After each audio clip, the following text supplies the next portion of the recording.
अस्सलामुअलैकुम। कैसे हैं आप सब? उम्मीद करती हूँ आप सब खैरियत से होंगे। खून के रिश्ते, आइए हम जानते हैं।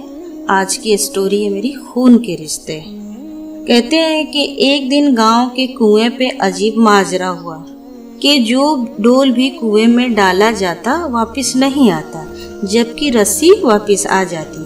सारे लोग खौफजदा हो गए कि अंदर जरूर कोई जिन जिन्नात है जो यह हरकत करता है।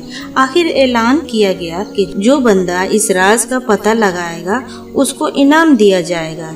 एक आदमी ने कहा, इनाम की कोई जरूरत नहीं, मगर वो गांव वाले की मुसीबत के अजाले के लिए यह कुर्बानी देने को तैयार है, मगर एक शर्त है, और शर्त यह है कि मैं कुएं में उसी सूरत उतरूंगा जब रस्सा पकड़ने वालों में मेरा भाई भी शामिल हो।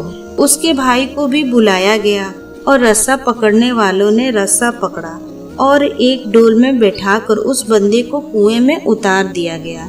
उस बंदे ने देखा कि कुएं में एक अजीब मुछंदर किस्म का बंदर बैठा हुआ है जो डोल से फौरन रस्सी खोल देता है। उस बंदे ने अपनी जेब चेक किया तो उसे गुड़ मिल गया।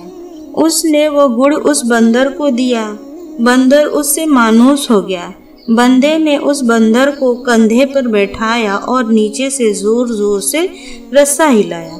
गांव वालों ने रस्सा खींचना शुरू किया और जो यूं ही डोल कुएं से रोशनी में आया, वो लोग बंदर को देखकर दहशत ज़दा हो गए कि यह कोई उफरियत है जिसने उस बंदे को खा लिया है और अब ऊपर भी चढ़ाया। वह सब रस्सा छोड़कर सरपट भागे, मगर उस बंदे का भाई रस्से को मजबूती से थामे रहा और ऊपर खींचने की कोशिश करता रहा। आखिरकार वो किनारे तक पहुंच गया। कुएं से निकलकर उसने बंदर को नीचे उतारा और लोगों को उस बंदर की कारस्तानी बताई। फिर कहा कि मैंने इसीलिए अपने भाई की शर्त रखी थी कि अगर मेरे साथ कुएं में कोई अनहोनी होगी तो तुम सब भाग निकलोगे, जबकि भाई को खून की मोहब्बत रोके रखेगी। याद रखें, कोई लाख अच्छाई करे मगर खूनी रिश्ते आखिरकार खून के रिश्ते ही होते हैं। उनकी कदर करें। जज़ाकल्लाहु खैर।